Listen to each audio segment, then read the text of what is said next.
어떤 이유로든 새벽 2시에서 3시 사이에 깨어났을 때 다시 잠드는 방법은 무엇일까요? 저는 10년 넘게 불면증을 겪으면서 제 인생이 망가질 정도였기 때문에 이 주제에 대해선 거의 전문가라고 할 수 있습니다. 단순히 새벽 2시에서 3시 사이에 깨어나는 것만이 아니라 어떤 날은 밤새다 한 1분도 잠을 못 자기도 했습니다.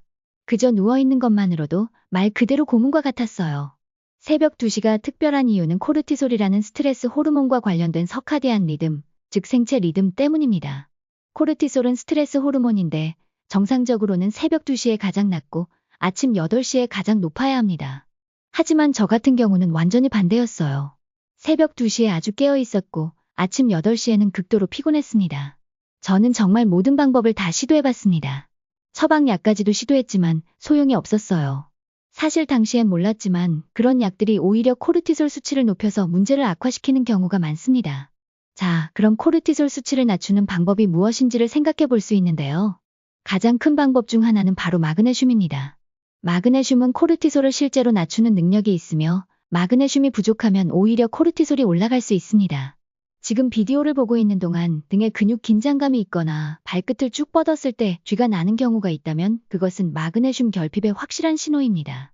제가 추천하는 마그네슘은 마그네슘 글리시네이트입니다. 이 형태는 근육을 이완시키고 코르티솔을 낮추는 데 도움을 줄 수 있습니다. 복용 시점은 밤, 잠자리에 들기 직전입니다.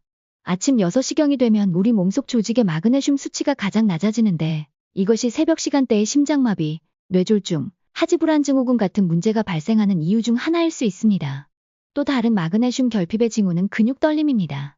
눈 밑이나 팔에 떨림이 있다면 마그네슘이 부족한 것일 수 있습니다. 마그네슘은 칼슘을 조절하는데 마그네슘이 부족하면 칼슘이 증가해서 몸 여기저기서 경련이 생길 수 있습니다.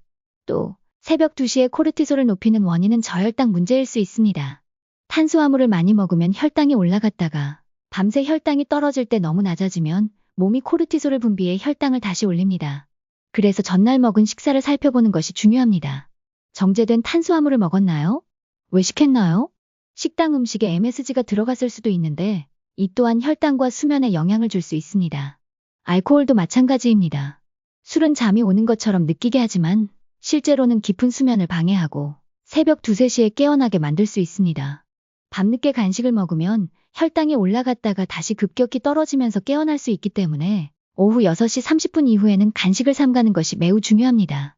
또한 늦은 밤에 단백질을 많이 섭취하면 몸이 각성되어 수면을 방해할 수 있습니다.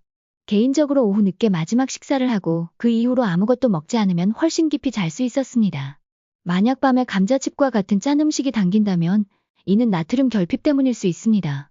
나트륨은 코르티솔을 낮추는 데 도움이 됩니다. 하루 중 식사에 하루 권장되는 양의 소금을 충분히 섭취하면 밤에 소금이 당기지 않게 됩니다. 또한 잠들기 전에 스릴 넘치거나 액션 영화 같은 자극적인 콘텐츠를 보는 것도 코르티솔을 높일 수 있습니다. 저는 그래서 일부러 재미없거나 편안한 영화를 틀어놓습니다. 또한 스마트폰이나 컴퓨터의 블루라이트는 수면 호르몬인 멜라토닌을 억제하기 때문에 잠자기 한두 시간 전에는 이런 화면을 보지 않는 것이 좋습니다. 낮 동안 충분히 햇볕을 쬐는 것도 밤에 멜라토닌 분비를 돕습니다. 햇빛의 절반 이상은 적외선인데 이 적외선이 세포 내 멜라토닌 생성에 도움을 줍니다. 비타민 B1이 부족한 경우 에너지가 몸에 과다하게 남아있어 잠들기 어렵습니다. 그래서 운동을 통해 몸에 에너지를 소모해야 합니다.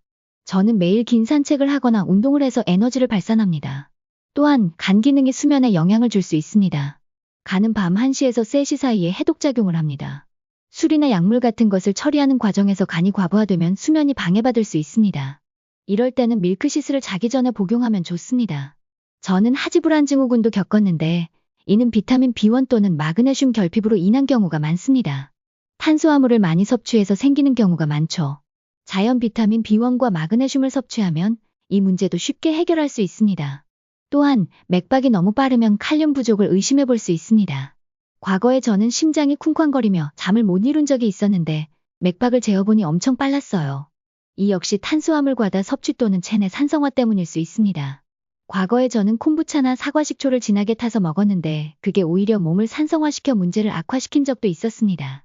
하지만 사람에 따라서는 사과식초를 희석해서 마시면 혈당 안정화에 도움을 받을 수도 있습니다. 자기 전 사과식초를 희석해서 마시면 혈당을 안정시키고 특정 미네랄 흡수도 도와줍니다. 만약 그래도 잠이 오지 않고 계속 깨어 있다면 흥미롭지 않은 책을 꺼내 읽으세요. 그러다 보면 자연스럽게 졸음이 올 것입니다. 그리고 다음 날은 긴 산책을 하면서 산소를 충분히 들이마시고 몸에 쌓인 코르티솔과 아드레날린을 배출하세요. 이 방법들을 시도해보고 결과를 댓글로 알려주세요.